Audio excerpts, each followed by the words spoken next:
Good evening everyone. चलिए आज class को थोड़ा इंटरेस्टिंग बनाते हैं। BSc 6 semester chemistry paper second की आंसर की, और ये पेपर है CSJMU यानी कि छत्रपति साहू जी महाराज यूनिवर्सिटी कानपुर का। जिन बच्चों ने इस यूनिवर्सिटी में एग्ज़ाम पेपर दिया है अपनी आंसर की चेक कर लो, और ये चेक कर लो कि कौन से क्वेश्चन का ऑप्शन आप सही लगा कर आए हो और कौन से क्वेश्चन का ऑप्शन आप गलत लगा कर आए हो। चलिए फिर मैं स्टार्ट कर देता हूँ। BSC सेमेस्टर 6 2024-25 वाला एग्ज़ाम है, chemical energetics and radio chemistry. Okay, paper code check कर लो। कुल 1.5 घंटे का टाइम दिया आपको, 100 क्वेश्चन है और 75 क्वेश्चन आपको करने हैं। ठीक है, चलिए आगे बढ़ाते हैं। 100 क्वेश्चन में से 75 क्वेश्चन आपको करने हैं, वही कुल हो 25 क्वेश्चन की छूट मिली है आपको। अच्छा चलो मैं क्वेश्चन फर्स्ट देखता हूँ। कौन सा गुण तनु विलयन में विलेय कणों की प्रकृति की बजाय उनकी संख्या पर निर्भर करता है? तो अणुसंख्यक के गुणधर्म होते हैं और चारों के चारों इसमें अणुसंख्यक गुणधर्म है। क्वथनांक का उन्नयन भी, हिमांक का अवनमन भी, ऑस्मोटिक प्रेशर भी, बास दाब कम होना। तो राइट ऑप्शन जो है ना वो डी नंबर पे टिक लगा दो। तो कौन सा गुण तनु विलयन में विलेय कणों की प्रकृति की बजाय उनकी संख्या पर निर्भर करता है? तो बास दाब कम होना। ठीक है, चलिए क्वेश्चन नंबर सेकंड में आगे बताता हूँ। कौन सा नियम क्वथनांक में उन्नयन और विलयन की सांद्रता के बीच संबंध का वर्णन करता है? Raoult's law is a right option, A पे टिक लगाओ। ठीक है, चलिए आगे बढ़ाते हैं। क्वेश्चन नंबर 3 है, क्वथनांक में उन्नयन की गणना करने का सूत्र क्या है? अरे यार, delta TV equal to KB multiple M for मोललता। ठीक है, चलिए ए पे टिक लगा दो। ओके सर आगे बढ़ाते हैं। ओके सर आगे बढ़ाते हैं। अच्छा क्वेश्चन नंबर 4 लेते हैं। तो संलयन गुण मतलब colligative properties, what is the definition of A colligative properties? तो आपको पता होना चाहिए कोलिगेटिव प्रॉपर्टीज़ डिपेंड्स ऑन, ठीक है, नंबर ऑफ सोल्यूट यानी कि विलेय पदार्थ जो होता है उनकी कणों की संख्या पे डिपेंड करता है ना। तो इसमें ढूंढ लो, विलेय के कणों की प्रकृति पे कभी निर्भर नहीं करता, विलेय के कणों की संख्या पे निर्भर करता है। तो बी पे देख लो, आगे ऑप्शन पढ़ने की हमें ज़रूरत ही नहीं है। चलिए क्वेश्चन 4 भी हमारा हो गया। अच्छा 5वां क्वेश्चन में लेता हूँ। 0.1 m NaCl विलयन के लिए बांड हाफ कारक क्या? तो पहले ये चेक कर लो कि NaCl को आप आयनों में तोड़ते कैसे हो। Na पे प्लस आएगा और Cl पे माइनस आएगा। अब वियोजन या संयोजन के बाद कणों की संख्या अपॉन वियोजन या संयोजन से पहले कणों की संख्या, तो 2:2/1 यानी कि 2 आ जाएगा। यहाँ पे C नंबर पर आप टिक लगा दो। ठीक है, 5 में का C number is the right option. चलिए मुझे ज़्यादा बताना नहीं है, सिर्फ आंसर की दे रहा हूँ। क्वेश्चन नंबर 6 करते हैं, डिस्कस कर लेते हैं। क्वेश्चन नंबर 6 पे चीनी और पानी के घोल द्वारा प्रदर्शित संलयन गुण हैं बास दाब कम होना, ऑस्मोटिक प्रेशर, हिमांक अवनमन एंड क्वथनांक का उन्नयन। तो क्वेश्चन 6 का आंसर जो है C नंबर है, हिमांक अवनमन। ठीक है, चलिए आगे देखते हैं। आगे देखते हैं क्वेश्चन 7 हमारा आता है घोल में मोललता। ठीक है, वर्ड गलत लिखा है। घोल में मोललता स्मॉल m होता है और विलेय के मोलों की संख्या के बीच क्या संबंध है? तो मोललता बराबर होता है विलेय के मोलों की संख्या अपॉन विलायक का द्रव्यमान किलोग्राम में। तो M B नंबर पे टिक लगाओ। ठीक है, गलत हो गया, B नंबर नहीं है, A पे टिक लगाओ। तो स्मॉल m बराबर यानी कि मोललता बराबर विलेय के मोलों की संख्या बटा विलायक का द्रव्यमान काय में, कैपिटल M किलोग्राम में। राइट, ओके, तो A number is the right option of this question. चलिए आगे देखते हैं। क्वेश्चन नंबर 8 है, शुद्ध विलायक की तनुता में घोल के क्वथनांक पर क्या प्रभाव पड़ता है? वाह क्या बात है। अरे यार, शुद्ध विलायक की तुलना में जैसे ही उसमें कोई भी आप अवाष्पशील पदार्थ मिलाते हो विलायक में, तो क्वथनांक बढ़ जाता है, हिमांक कम हो जाता है, बास दाब कम हो जाता है। ठीक है, ये सब आपको पता होना चाहिए ना। अरे यार पता तो है ही सर पता है, हमें पता। चलिए तो बढ़ता है। ठीक है, चलिए आगे देखते हैं। 8 में गए। चलिए क्वेश्चन नंबर 9 पे हम डिस्कस करते हैं। किसी भी घोल के 1 मोल में कणों की संख्या कितनी होती है? सबको पता होता है। आप 11th क्लास से पढ़ते पढ़ते BSc थर्ड ईयर में आ गए, तो ये तो सिंपल सी बात है। 6.022 मल्टीपल 10⁻³ पार्टिकल्स, और यही क्वेश्चन आगे भी रिपीट हुआ है।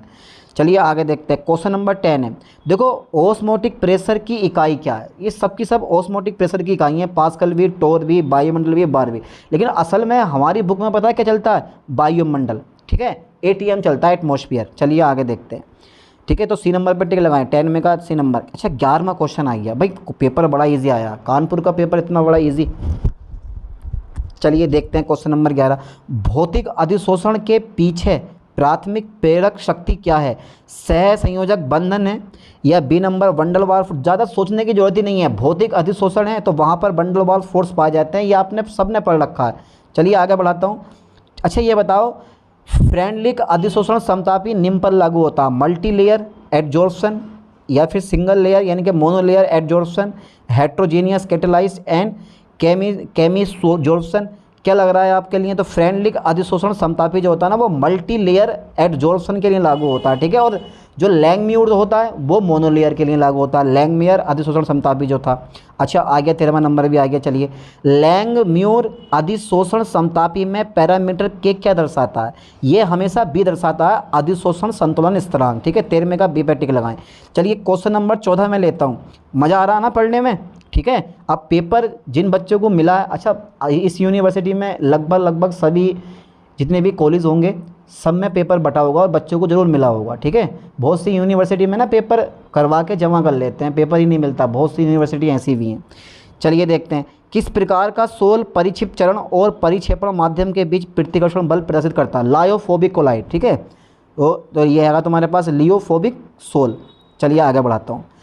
15वां क्वेश्चन आ गया। सुलझे हार्डी नियम के अनुसार किस तरह के आयन कोलाइडी कणों को अधिकतर स्थिर करते हैं? हमेशा निगेटिव आयन, ठीक है। बी पे टिक लगा दो। चलिए क्वेश्चन नंबर 16 है। कोलाइडल सिस्टम में जीटा क्षमता किसकी माप है? भाई यह है सरफेस चार्ज की, ठीक है। डी पे टिक लगा दो, सरफेस चार्ज की। ओके सर, लगा दिया। खुश? अरे आपसे बड़ा खुश कोई नहीं है भाई, आप तो बड़े खुश होते हैं। पेपर देने के बाद जो खुशी मिलती है वो अलग ही होती है। जब प्रकाश की किरण कोलाइडियल कणों द्वारा बिखरती है तो इस घटना को हम क्या बोलते हैं? Tyndall effect. सिंपल सी बात है भाई, सी पे बिल्कुल सही लगा ये टिक, सही लगाया है टिक बिल्कुल। 18वां क्वेश्चन है। DLVO सिद्धांत के अनुसार स्थिर कोलाइडियल फैलाव के लिए जीटा क्षमता का महत्वपूर्ण मूल्य क्या है? तो लग रहा होगा आपको सी नंबर, लेकिन नहीं, यहाँ पे डी नंबर है, ±50, ठीक है, मिलीवोल्ट। Okay 50 millivolt. तो डी पे टिक लगाते हैं आप, क्वेश्चन नंबर 18 का डी। चलिए, क्रिटिकल मिशेल सांद्रता CMC इस पर निर्भर करता है, किस पर निर्भर करता है? घोल के pH पे, घोल के तापमान पर, या फिर तुम्हारे पास नेचर ऑफ सर्फेक्टेंट यानी कि सर्फेक्टेंट की प्रकृति पर, उपरोक्त सभी। तो 19 में का जो राइट ऑप्शन आपको क्या लग रहा है भाई? डी नंबर, उपरोक्त सभी पर, ठीक है। चलिए 20वां नंबर आ गया हमारा। अच्छा, इलेक्ट्रोलाइट जोड़कर कोलाइडल सोल को अस्थिर करने की प्रक्रिया के लिए क्या शब्द होता है? यार इलेक्ट्रोलाइट जोड़कर कोलाइडल सोल को अस्थिर करने की प्रक्रिया के लिए क्या शब्द होता है? ठीक है, destabilising a colloidal sol by adding an electrolyte. तो बी नंबर होता है कोगुलेशन, जमावट, ठीक है। ओके 20 में का बी पे टिक लगाएं। अच्छा क्वेश्चन नंबर 21 हमारा आ गया। निम्नलिखित में से कौन सा फोटो डिसोसिएशन, अरे यार which is the following is an example of photo dissociation, ठीक है रिएक्शन। तो यार कौन सा ऑप्शन सही होना चाहिए आपको? सिल्वर आयनों का फोटो रिडक्शन, हाइड्रोजन पेरोक्साइड का फोटो डिकम्पोजिशन, एडिशन यानी कि एथिलीन का फोटो पोलीमराइजेशन, और डी नंबर सल्फर डाइऑक्साइड का फोटो ऑक्सीकरण। तो यार 21 में का क्या ऑप्शन लग रहा है आपको भाई? 21 में का B number is the right option, hydrogen peroxide का फोटो डिकम्पोजिशन। चलिए आगे बढ़ाता हूँ। क्वेश्चन नंबर 22 है हमारा। निम्नलिखित में से कौन सा आइसोटोप आमतौर पर मेडिकल, ठीक है, इमेजिंग में उपयोग किया जाता है? तो सी नंबर टेक्नीशियम 99M, ठीक है। ओके अच्छा 23वां क्वेश्चन हमारा आता है। रेडियोधर्मी डेटिंग तकनीक मुख्य रूप से निम्नलिखित के मापन पर आधारित है।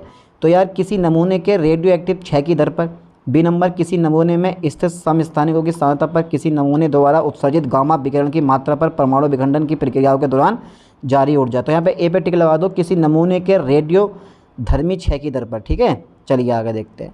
तो क्वेश्चन नंबर 23 का राइट ऑप्शन ए है। क्वेश्चन नंबर 24 है। रसायन अवशोषण शब्द का अर्थ है। तो यार ये जो देखो, जब भी आप टिक लगाते हो, अगर आपको ऑप्शन बड़ा मिल जाए ना, जिसकी लंबाई ज़्यादा हो, समझ लो वही हमारा क्या राइट ऑप्शन है। तो यहाँ पे बेझिझक आप बी पे टिक लगा दो। अधिशोषक और अधिशोषक के बीच, अरे अधिशोषक और अधिशोषक के बीच, वाह क्या बात है, यानी कि अधिशोष्य या अधिशोषित पदार्थ और अधिशोषक के बीच रासायनिक बंधों के निर्माण से संबंधित अधिशोषण। बी पे टिक लगाओ। 24 में का B number is right option. चलिए आगे बढ़ाता हूँ मैं। अच्छा क्वेश्चन 25 से राउल्ट का नियम लागू होता है। आदर्श विलयन राउल्ट के नियम का पालन करते हैं आइडियल सॉल्यूशन पर, ठीक है। जो क्वेश्चन हिंदी में समझ में ना आए ना, आप इंग्लिश में देख लेना, ठीक है। ओके अच्छा क्वेश्चन नंबर 26 है हमारा। Which of the following statement about a galvanic cell is true. तो गैल्वेनिक सेल जो होता है केमिकल एनर्जी को चेंज करता है काय में, यानी कि इलेक्ट्रिक एनर्जी में, ये आपको पता होना चाहिए। यानी कि यहाँ पे it's converts chemical energy into electrical energy, तो बी पे टिक लगा दो आप। ये रासायनिक ऊर्जा को विद्युत ऊर्जा में कन्वर्ट करता है, ठीक है, गैल्वेनिक सेल जो होता है। चलिए आगे बढ़ाता हूँ, आगे बढ़ाते हैं। 27वां नंबर हमारा आ गया, इलेक्ट्रोकेमिकल सेल में सल्ट ब्रिज का क्या कार्य है। तो ये दो अर्ध सेलों को जोड़कर एक पूर्ण सेल बनाता है, ये आपको पता। दूसरा पॉइंट, ये जो होता है ना न्यूट्रलिटी यानी कि उदासीनता को बनाए रखता है, ठीक है, ये पता होना चाहिए। आपने डेनियल सेल की कार्यविधि पढ़ी होगी, तो ये विद्युत उदासीनता को बनाए रखता है। इज अ राइट ऑप्शन, सी पे टिक लगा दो आप, ठीक है। विद्युत तटस्थता बनाए रखने के लिए यानी कि टू मेंटेन इलेक्ट्रिकल न्यूट्रलिटी, ठीक है। चलिए आगे देखते हैं। अच्छा क्वेश्चन 28 है, हाइड्रोजन इलेक्ट्रोड का मानक इलेक्ट्रोड विभव क्या है। देखो 75 क्वेश्चन आपको करने हैं, तो 25 क्वेश्चन एग्जाम में ऐसे रखे होते हैं जिनको लगभग सारे बच्चे कर देते हैं, 65 मार्क ले आते हैं, ठीक है। और बाकी से 25 से आगे सोल्व करना तो भाई आपको पढ़ना पड़ेगा, थ्योरी पढ़ लेना। थ्योरी पढ़ जिन पर्सन ने थ्योरी पढ़ रखी है ना, जिन स्टूडेंट्स ने थ्योरी पढ़ रखी है, उनके लिए तो ये पेपर हलवा है बिल्कुल। चलिए, मानक हाइड्रोजन इलेक्ट्रोड का मानक इलेक्ट्रोड अब क्या है, यहाँ पे सी पे टिक लगा दो आप। 0 वोल्ट होता है, 0.00 वोल्ट, ये तो इसमें तो कोई दिक्कत ही नहीं है। कार्नोट चक्र में कौन सी प्रक्रिया शामिल है, तो समतापी संपीड़न, समतापी विस्तार, रुद्धोष्म संपीड़न, रुद्धोष्म विस्तार। बी पे टिक लगाओ, समतापी संपीड़न, रुद्धोष्म विस्तार, समतापी विस्तार, रुद्धोष्म संपीड़न, ठीक है, ओके ओके। अच्छा क्वेश्चन नंबर 30 है हमारा, उष्मा इंजन की दक्षता निम्न प्रकार दी जाती है। उष्मा इंजन की दक्षता निम्न प्रकार दी जाती है, तो भाई आप राइट ऑप्शन लगाओगे ए नंबर, कार्य आउटपुट अपॉन उष्मा इनपुट मल्टीपल 100%, ठीक है। चलिए आगे देखते हैं। अच्छा क्वेश्चन नंबर 31 हमारा आ जाता है। भाई क्वेश्चन नंबर 31 बड़ा शानदार क्वेश्चन है, बड़ा दमदार क्वेश्चन है, इससे बढ़िया क्वेश्चन आपको कहीं मिलने वाला नहीं है। एक रेडियोधर्मी नमूने का आधा जीवन 2 दिन है। यदि आप नमूने के 8000 परमाणुओं से शुरू करते हैं और 6 दिनों के बाद कितने परमाणु बचे रहेंगे। राइट ऑप्शन इसका ए है, बिल्कुल सही टिक लगाया, ठीक है, ए पे टिक लगाओ आप। अच्छा क्वेश्चन 32 है हमारा, which of the following compounds, ठीक है, is a common photo initiator used in polymerisation reaction. तो राइट ऑप्शन बेंजोफिनोन, ए पे टिक लगा दो, ठीक है, ओके ओके ओके। अच्छा क्वेश्चन नंबर 33 है, निम्नलिखित में से कौन सा 6 मोड बीटा की विशेषता, यानी कि which of the following decay modes is characteristics of beta decay. तो पॉजिट्रॉन या बीटा कण, ठीक है, एक पॉजिट्रॉन का उत्सर्जन सी नंबर, यानी कि इमिशन ऑफ ए पॉजिट्रॉन, ठीक है, राइट ऑप्शन 33 में का सी पे देखो। अच्छा क्वेश्चन नंबर 34 है, निम्नलिखित में से कौन सा रेडियोधर्मी, यानी कि which of the flowing radio active isotopes is commonly use in the treatment of thyroid यानी कि डिसऑर्डर्स। जल्दी बताओ बेटा। तो इसका राइट ऑप्शन आयोडीन 131 है, ठीक है, आयोडीन 131 है। यार हिंदी से बढ़िया तो इंग्लिश होती है, कम से कम पढ़ने में तो मज़ा आता है, हिंदी में तो बर्डी पता नहीं कहाँ से दे देते हैं ये लोग। निम्नलिखित में से कौन सा 6 मोड अल्फा 6 की विशेषता होती है। हीलियम अल्फा कण क्या होता है, इसके बारे में पता है। ये अल्फा कण हीलियम परमाणु का नाभिक होता है, तो सी पे टिक लगाओ, हीलियम नाभिक का उत्सर्जन, ठीक है, ओके। अच्छा क्वेश्चन नंबर 36 है हमारी, जब ओजोन परावैंगनी यानी कि अल्ट्रा वायलेट विकिरण को अवशोषित करता है तो ऑक्सीजन में विघटित होता है, तो कौन सा उत्पाद बनता है। तो 2 उत्पाद बनते हैं, नवजात ऑक्सीजन भी बनती है और O2 भी बनता है। पहले O2 बनेगा, फिर O2 2 भागों में टूटता है, O प्लस O में। इसका मतलब है मेन प्रोडक्ट हमारा कौन सा होता है, O2 होता है। O2 is the right option. अच्छा क्वेश्चन नंबर 37 है हमारा, रसायन अवशोषण की विशेषता आमतौर पर ये होती है। तो सिंपल सी बात है, ये क्वेश्चन हमने पहले ही पढ़ रखा। अधिशोष्य और अधिशोषक के बीच कमजोर बंडलवार अंतक्रिया, ये तो भौतिक में होता है, तो ये लगा दो सी नंबर, बेझिझक अधिशोष्य और अधिशोषक के बीच मजबूत रासायनिक बंधों का निर्माण, ठीक है। पेपर बहुत सिंपल आया है, लेकिन अच्छे से पढ़ा होगा आपने तो पेपर अच्छा गया होगा आपका। रेडियोधर्मी समस्थानिकों का आधा जीवन, ए नंबर स्थिर है और इसकी प्रारंभिक सांद्रता से स्वतंत्र है। ए पे टिक लगा दो, स्थिर है और इसकी प्रारंभिक सांद्रता से स्वतंत्र है, ठीक है। यानी कि the half life of a radio active isotope, A number दे रखा है, is constant and independent of its initial concentration, ठीक है। अच्छा 39वां क्वेश्चन है हमारा, रेडियोधर्मी समस्थानिक का 6 स्थिरांक है। यार रेडियोधर्मी समस्थानिक का 6 स्थिरांक है, यार थोड़ा आगे देखें, डी नंबर में मिल जाए हमें, क्या पता ऑप्शन। समय के साथ इसकी सक्रियता में कमी की दर, प्रति इकाई समय में 6 की संभावना, किसी निश्चित अवधि में होने वाली 6 घटनाओं की कुल संख्या, ऊर्जा रेडियोधर्मी 6 के दौरान उत्सर्जित। बी पे टिक लगाओ, इधर राइट ऑप्शन, ठीक है, ए बी पे टिक लगा दो, ठीक है।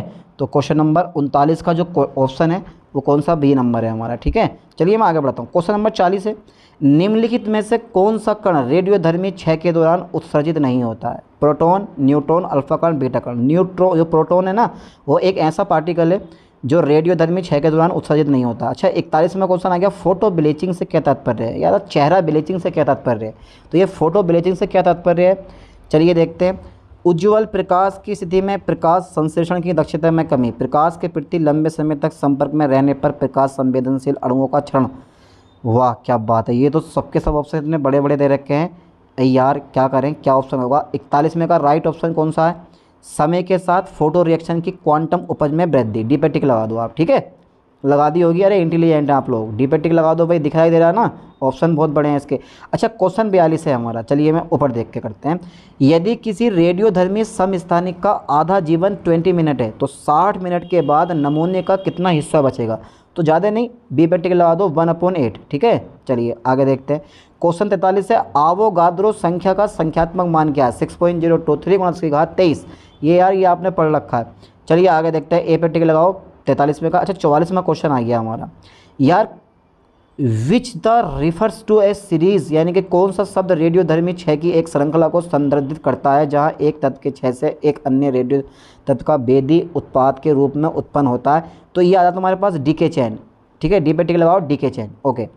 अच्छा 45वां क्वेश्चन है हमारा, पोजिट्रॉन उत्सर्जन के दौरान परमाणु संख्या में क्या होता है?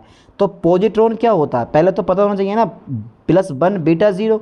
जब ये बाहर निकलेगा तो परमाणु क्रमांक है 1 की कमी हो जाएगी, तो बी पे टिक लगा दो, ये 1 से घटता है हमेशा, ठीक है। अच्छा क्वेश्चन नंबर 46 है। अच्छा अब क्वेश्चन नंबर 46 आ गया सर, और क्या? चलिए क्वेश्चन नंबर 46 देखते हैं। रेडियोधर्मी समस्थानिकों के क्षय के आधार पर पुरातात्विक कलाकृतियाँ या भूवैज्ञानिक नमूने जैसी वस्तुओं की डेटिंग के आमतौर पर किस पद्धति का उपयोग किया जाता है? तो सिंपल सी बात है, ए पे टिक लगा दो, कार्बन डेटिंग का, ठीक है, यही इसका राइट ऑप्शन है। अच्छा क्वेश्चन 47 है, स्थिर आयतन पर तापमान के साथ आंतरिक ऊर्जा में परिवर्तन ... संबंध द्वारा दर्शाया जाता है। आंतरिक ऊर्जा डेल्टा U = डेल्टा CV, ठीक है, T2 - के T1।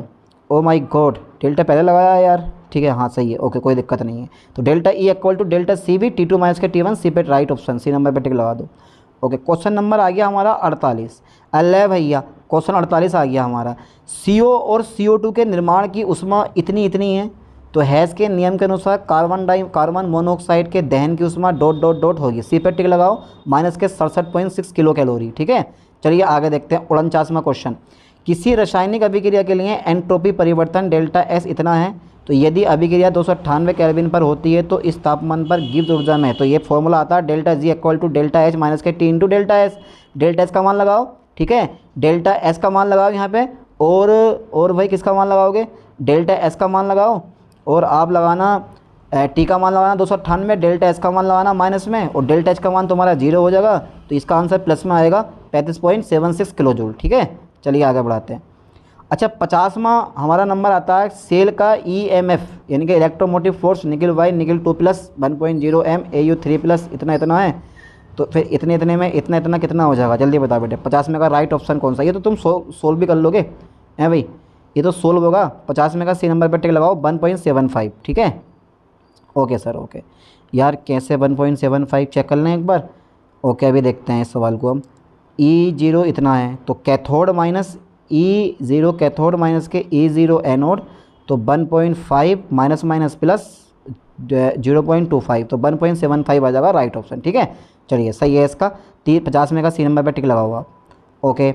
अच्छा क्वेश्चन नंबर 51 में कितना बड़ा नंबर दिया, नियम निम्नलिखित का कथन क्या है? जब दो प्रणालियाँ किसी तीसरी प्रणाली के साथ तापीय संतुलन में होती है तो वे एक दूसरे के साथ तापीय संतुलन में होती हैं।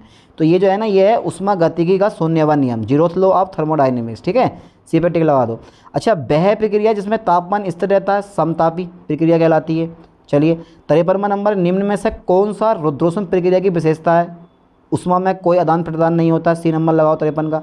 54वां आ गया, निम्नलिखित में से कौन ऊष्मागतिकी का पहला नियम है? तो आप जितनी दी गई ऊष्मा होती है वो आंतरिक ऊर्जा में परिवर्तन प्लस किए गए कार्य में खर्च होती है। तो delta U equal to Q minus K W. तो delta U equal to Q minus K W कहाँ पर दिखाई दे रही है आपको ऑप्शन? जल्दी बताओ। A number is the right option 54 में का। ठीक है, चलिए आगे बढ़ाते हैं। 55वां क्वेश्चन आ गया, कार्नोट इंजन की दक्षता इस पर निर्भर करती है, कार्यशील पदार्थ के तापमान पर, गर्म और ठंडे जलाशयों का तापमान। B number is the right option. ठीक है, यानी कि hot wire and cold wire के टेम्परेचर पे डिपेंड करती है ना। तो फॉर्मूला तुम्हें याद ही है, 1-C2/T1। अरे यार तुम बहुत इंटेलिजेंट हो यार। चलिए आगे देखते हैं, क्वेश्चन नंबर 56 में देखते हैं।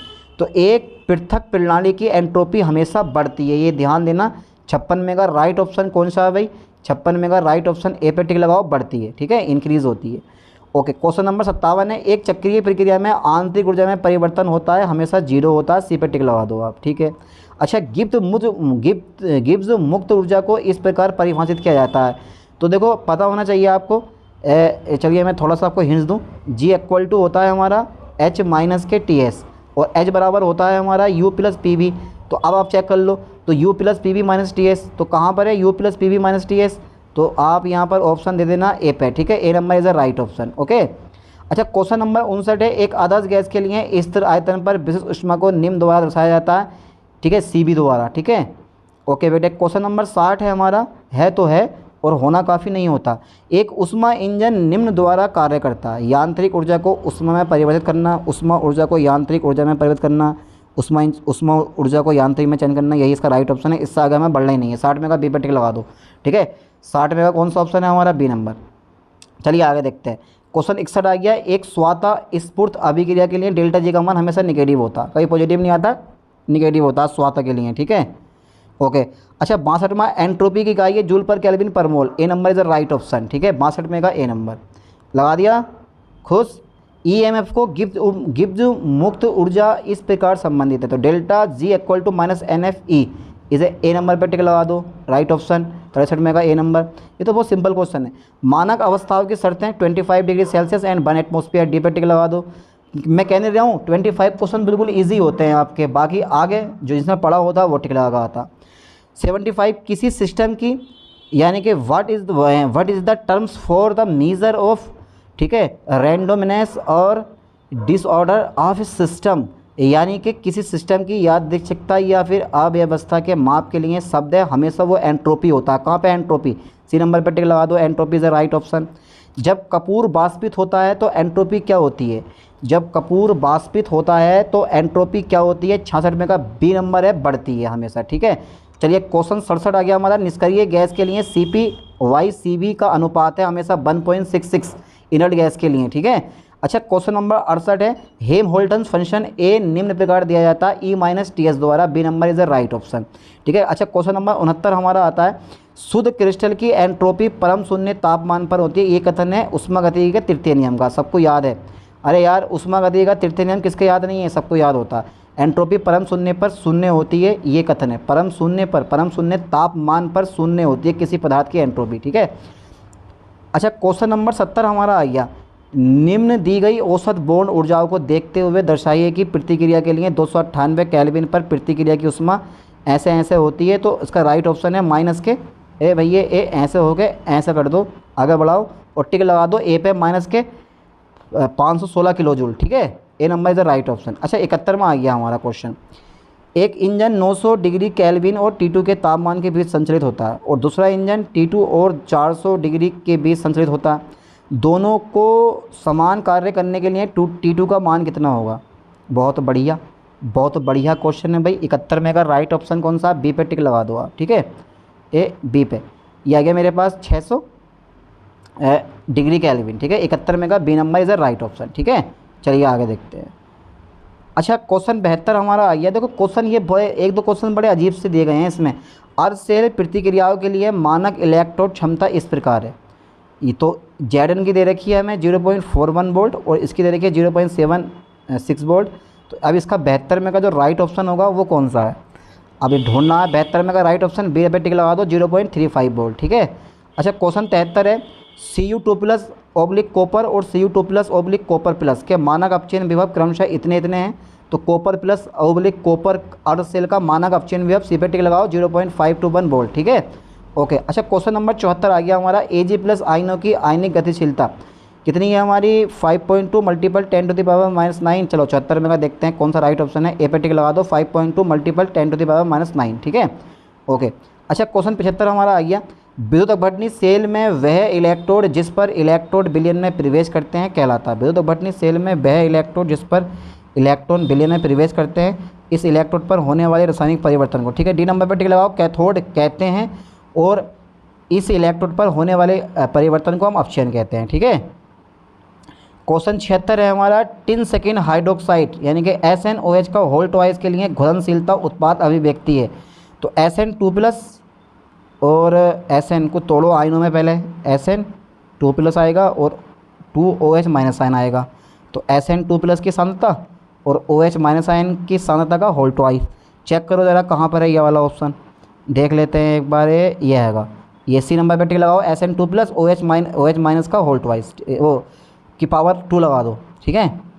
क्वेश्चन 77 है, निम्न में से कौन एक मजबूत इलेक्ट्रोलाइट नहीं है, यानी कि कौन एक मजबूत इलेक्ट्रोलाइट नहीं है। तो CH3COOH is a weak electrolyte, ठीक है। क्वेश्चन नंबर 78 है, एक कमज़ोर इलेक्ट्रोलाइट के पृथक्करण की डिग्री बढ़ जाती है। ए नंबर, तनुकरण बढ़ाने पर, दबाव बढ़ाने पर, तनुकरण कम करने पर, इनमें से कोई नहीं।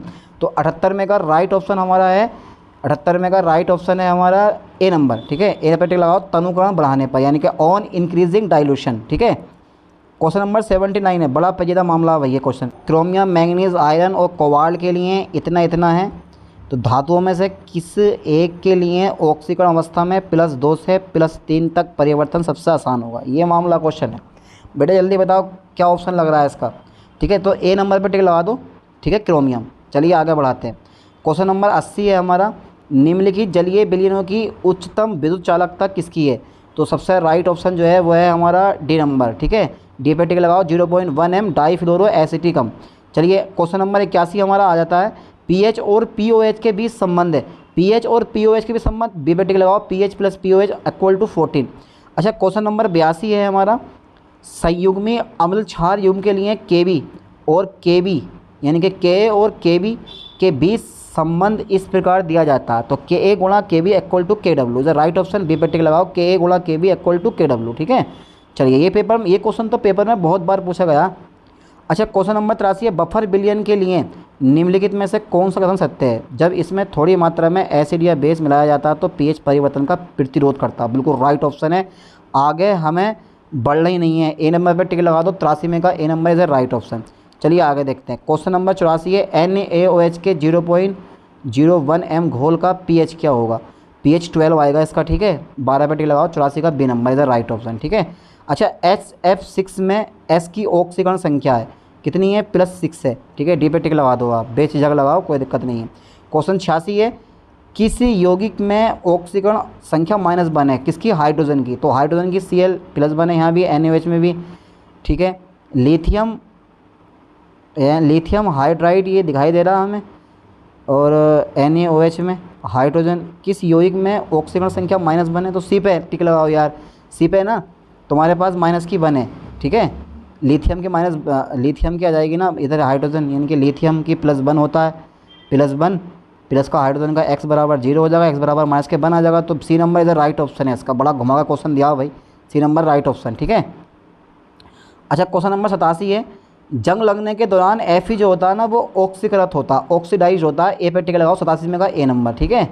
अच्छा क्वेश्चन नंबर 88 है, धनायन या ऋणायन द्वारा कुल धारा के अंश को कहा जाता है ट्रांसपोर्ट नंबर, परिवहन नंबर, ठीक है, इनके परिवहन संख्या, ओके। अच्छा ठीक है, क्वेश्चन नंबर 89 है हमारा, जिंक और कॉपर इलेक्ट्रोडों की मानक कमी क्षमता इतनी है। तो डेनियल सेल का मानक अपचयन विभव कितना होगा। तो E0 कैथोड माइनस के E0 एनोड, तो प्लस के 0.34 प्लस के 1.10 वोल्ट हो जाएगा, ठीक है, प्लस के 1.10 वोल्ट। चलिए आगे देखते हैं। अच्छा 90 आ गया हमारा, मैग्नीशियम, कॉपर, सोडियम और AU की प्रतिक्रियाशीलता का सब सही क्रम है। सही क्रम का मतलब तुम्हें पता होना चाहिए कि इलेक्ट्रोकेमिकल सीरीज़ में सोडियम जो होता है वो मैग्नीशियम से ऊपर होता है, ठीक है, ओके। क्यों, क्योंकि सोडियम का मानक अपचयन विभव -271 वोल्ट होता है, और जो हमारा मैग्नीशियम है उसका होता है -2.37 वोल्ट, ठीक है।